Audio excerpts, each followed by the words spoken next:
या फिर सोचेंगे नहीं। अगर ये ऐसी नहीं होती, ये ऐसी वास्तविकता या परिस्थितियां नहीं होती, तो शायद आज मेरा देश, भारत की जो चर्चा विश्व में हो रही है वो ना हो रही होती। मैं भगवान से प्रार्थना करता हूँ कि भगवान हमारे देश का चर्चा रोज कराएं, लेकिन इस तरह की चीज़ों में ना कराएं जिसमें भारत का जो सर है वो शर्म से विश्व के सामने झुक जाता है। कारण है कि देश के अंदर जो दंगे, जो फसाद, जो मस्जिदों को जलाना, रामनवमी शोभा यात्रा पे पत्थरबाजी होना, ये वो कलंक है जो देश के स्वर्णिम इतिहास पर, गौरवान्वित इतिहास पर काले धब्बे की तरह हैं, जो पूरे विश्व को इस समय दिखाई दे रहे हैं। हावड़ा, कोलकाता, बिहार शरीफ, नालंदा, सासाराम, रोहतास, ये कुछ नाम हैं, अलग अलग राज्य हैं, लेकिन इनके जो कृत्य हैं वो लगभग एक हैं। इन तमाम जगहों पर खुलेआम चौराहे पर इंसानियत को पहले लटकाया गया, उस पर पत्थर बरसाए गए, उसको गोलियां मारी गई, पेट्रोल डालकर उसको आग लगाई गई, उसके बाद इस लाश के टुकड़े टुकड़े किए गए और अपने आप को सभी ने गौरवान्वित महसूस करते हुए अपने घर को लौट गए। लेकिन इस पूरी पवंडर के बाद अगर कुछ छूटा है तो छूटा है माँ की आंखों में वो आंसू जिसका बच्चा इस पूरे बवाल में खो गया। उस बचा है तो उस आदमी के, इंसान के खाली हाथ, जिसकी पूरी ज़िंदगी के मेहनत के पैसे से एक छोटी सी दुकान खड़ी की थी और उपद्रवी भीड़ ने उसमें लूट लिया और उसे आग लगा दिया। बची हुई है तो वो खंडहर मस्जिदें जिसके अंदर घुसकर सनातन का परचम लहराया गया, वहाँ की धार्मिक किताबें कुरान और हदीस को जलाकर प्रभु श्री राम को खुश करने की बड़ी मेहनत की गई। आज इस पूरे बवाल के बाद जो बचा है तो एक खौफनाक सन्नाटा, जो ये सोचने पे मजबूर कर देता है कि आखिर ऐसा क्या हुआ जिसकी वजह से आज इंसानियत तार तार हो गई। मैं देख के विचलित हूँ। नालंदा में मेरे एक भाई को मैंने भेजा, उन्होंने वहाँ से कुछ तस्वीरें और वीडियोस मुझे भेजी। सोगरा मस्जिद का ये हाल है।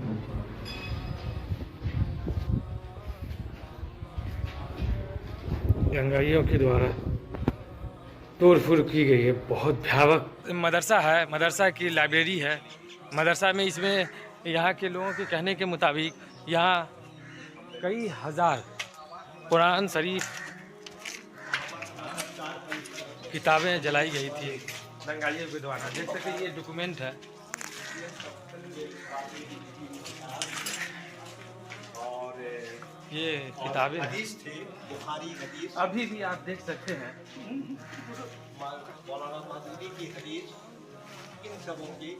हदीस की किताबें अभी भी जली हुई आपके सामने में दिखाई दे रही है। ये हदीस की किताबें हैं। 4000 किताबें, 4,500 इसमें करीब 4,500 किताबें हैं, हदीस, कुरान। और में पड़ गया कि मेरे सनातन में इतने कमज़ोर लोग भी हैं, ऐसे हताश और निराश लोग भी हैं जिनको मस्जिदों में घुसते समय थोड़ा सा भी संकोच नहीं हुआ। मेरे सनातन में ऐसे लोग भी हैं जो किसी के धार्मिक किताब को जलाते हुए अपने आप को गौरवान्वित महसूस कर रहे थे। मैं अफसोस करता हूँ ऐसे लोग हमारे सनातन में पैदा हुए, क्योंकि मेरा जो सनातन है वो दया का, मेरा जो सनातन है वो एक दूसरे को मदद करना सिखाता है, ना कि उनकी जान लेना, ना कि उनकी हत्या करना। आज मैं देख रहा हूँ कि सैकड़ों साल पुरानी 19 करोड़ का मुसलमान हम पर हावी हो सकता है।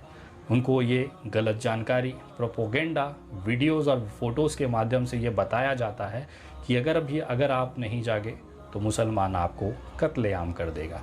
शायद यही कारण था कि बार बार इस तरह की चीज़ों में पड़ने के बाद इस तरह के दंगे होने स्वाभाविक हैं।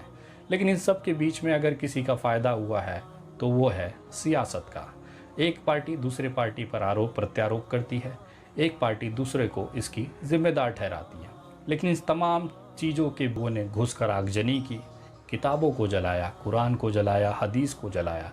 उन तमाम मस्जिदों में जाकर विनय दुबे अपनी तरफ से सैकड़ों कुरान हदीस की किताबें भेंट कर अपने जो सनातनियों की तरफ से जो गलती है उसकी माफ़ी वहाँ पर जाकर मांगेगा। मेरी कोशिश है कि देश के अंदर एक मिसाल पेश करने की, कि राजनीतिक लाभ लेने के लिए कुछ नकली हिंदू सनातनी जिस तरह से मस्जिदियों में जाकर तोड़फोड़ कर रहे हैं, उसी के सामने एक धर्मनिरपेक्ष, एक सेकुलर सनातन हिंदू भी है जो कि हिंदू और मुस्लिम भाईचारे को लेकर आगे बढ़ता है, और उसी के प्रक्रिया में मेरी तरफ से, क्योंकि मैं एक ब्राह्मण हूँ, सनातनी हूँ, मेरा ये फ़र्ज़ बनता है कि एक कदम आगे बढ़ाकर उन तमाम मेरे मुसलमान भाइयों के साथ खड़े होना इस समय बहुत ज़रूरी है।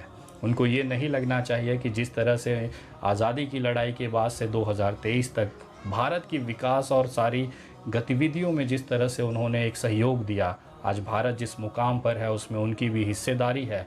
आज भारत की जो खूबसूरती है उसमें उनका भी मेहनत और खून मिला हुआ है। इन तमाम चीज़ों को देखने के बाद उन्हें ये महसूस नहीं होना चाहिए कि आज वो अकेले और एकदम साइड में पड़े हैं। मेरी कोशिश है कि उन तमाम मेरे निराश, मजबूर, अपने आप को अकेले समझने वाले तमाम मेरे मुसलमान भाइयों का हाथ पकड़कर मैं उन्हें ये विश्वास दिलाना चाहता हूँ कि इस देश के अंदर आप आज भी अकेले नहीं हैं। विनय दुबे जैसे दिखाना चाहता हूँ इस देश को कि आप भले ही मस्जिदों को जला दो, कुरानों को जला दो, लेकिन विनय दुबे जैसे सैकड़ों करोड़ों लोग हैं जो आज भी अपने मुसलमान भाइयों को ये महसूस नहीं होने देंगे कि आप अकेले हैं। इस दुख की घड़ी में पूरा देश आपके साथ है।